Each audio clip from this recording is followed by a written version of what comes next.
In the backyard of America's breadbasket lies one of California's greatest resources, water. Each spring it migrates from the high country through the magnificent waterfalls of Yosemite Valley to serve the thirsty San Joaquin Valley waiting below.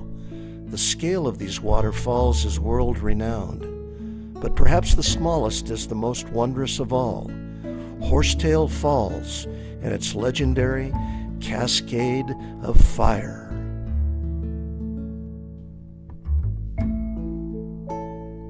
We catch up with photographer-filmmaker Kurt Molnar as he returns to Yosemite to chase for the first time the rare phenomenon of sunlight that transforms the water cascading over El Capitan into Horsetail's legendary firefall.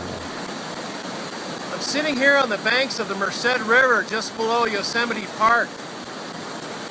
It's almost springtime and the flow of the river is increasing, and all the water that you see here just a day or two, or maybe even this morning, was snow.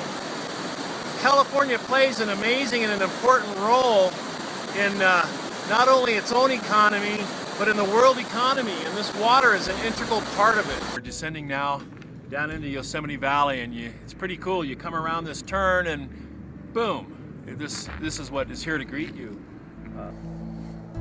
I'm looking up at Glacier Point, and other than being an amazing cliff system that you can actually drive up to the top of and look down into the valley from, the significance for this trip and our mission here of chasing Horsetail Falls is that this is where the original firefall took place.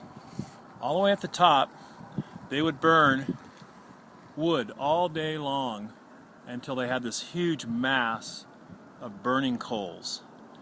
And just at dusk, there would be somebody from the bottom of the valley here who would yell up, and clear up at the top he could be heard to say, "Hello, Glacier Point." And someone at the top would yell down, "Hello, Camp Curry."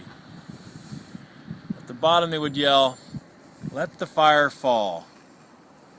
And off they would push God knows how many square yards of burning hot coals, and it would cascade over the edge in this amazing display of fire.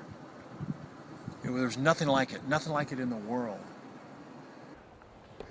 Well, it's about 3:45, and we were kind of confused as far as where to go to shoot this thing. So as we were driving around looking for it, the answer was actually really easy. We just found where all the cars are parked, and this is a great little spot here with a clear view up towards Horsetail, and it looks completely different than where we were before.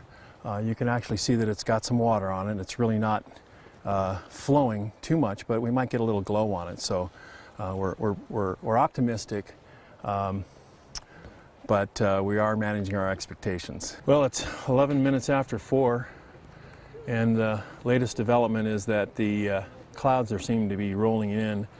They're kind of wrapping around the top of El Cap right now and building up a little bit to the west. So if I were a betting man, I'd say that our odds might be getting a little more against us, but we're hopeful and we'll stay here and see what happens. It's pretty exciting. Even just getting a chance at shooting this is pretty cool. Well, it's 4:38, and who knows, we might still get our miracle.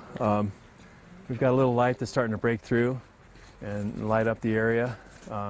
No color on it yet, but it's encouraging. It is encouraging, so who knows, we might get this picture yet. It's 5:27, and looks like things are starting to happen. We've got a perfect evening for it. There's a little more water flowing than there was the other night, and one of the great things about this event is it's going to be a little different every time. And so, when the natural elements of light, water, snow, air temperature, clouds, and the angle of the sun come together like instruments in a celestial orchestra, for a brief moment of time, an exquisite symphony of light showcases the smallest, but perhaps the most glorious waterfall of them all.